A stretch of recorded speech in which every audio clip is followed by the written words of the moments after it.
Okay, achọrọ m ịgwa unu otu Agulu Lake si wee bido.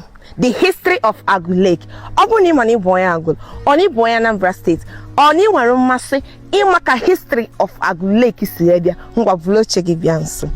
My grandmother mere ka m mara maka na mgbe Agulu Lake bịa, amụbeghị m mgbe ahụ, amaghị m ihe banyere Agulu Lake. Ọ bụ site n'akụkọ my grandmother kọrọ m ya na ndị na-esotekwa my grandmother nọ na obodo anyị gwara anyị ka anyị ji wee mata ka Agulu Lake si bịa.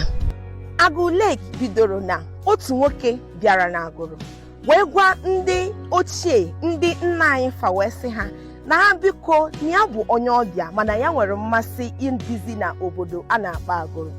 O wee sị ha biko na ha ga-enye nwunye ana ka ọ rụọ ụlọ ebe ọ ga-ebi. Ha sị na nsogbu adịrọ na ndị Agulu na-anabata ndị ọbịa nke ukwuu. Ha wee kpọrọ ya wee bịa na vileji ebe a na-akpọ Nnọgidi saịdị ugwu nke na-aka nta wee rute ebe ahụ wee nye ya ana. Mgbe chi fotere mbọsị anwa enyere ya ana na Nnọgidi vileji, ha wee pụta ebe ahụ wee fụ obere mmiri dị ebe ahụ. Ndị nna nna anyị ha gara wee jụba ese gbaba afa wee sị kedụzi ka mmiri si wee dị ebe a na-ekwo ekwo aka anyị mabụ na mmiri adịrị ebe a.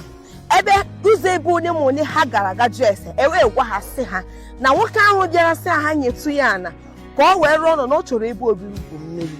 Ha gwakwaziri ya sị ya na mmiri a agaghị aha amụkwanụ ndị Agulu na ihe a ga-abụkwa ngọzi dịrị ndị Agulu mana na mmiri a ga-ebukwa ibu.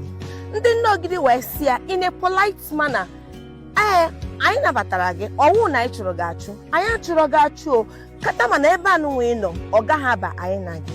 Ndị Nnọgidi wee sị ya na ihe mere ya bụ na ọ ga-abịa ka ọ gaa ebe a na-akpọ Ụmụ Owere maka na ndị Ụmụ Owere nwere ana.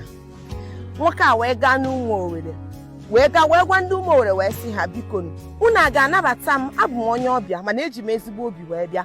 Ọ ga-amasị m ma ọ bụrụ unu nabatakwanụ nka mụ na unu biri dịka otu ụmụ nwanne na unu nye m ana na m ga-anabatakwa n'unu. Ndị Ụmụ Owere wee nesịa ya wee sị ya oke na nsogbu adịrị ya, ngwa gaa nụnụ ebe a ka ị gaa biri. Ya mere nwoke ji wee gaa ebe ahụ pụta echie afụzie mmiri dị ka ezu. Nwoke wee too wee buo wee ha ntụ anwụ ọha n'ụbọchị nke tata.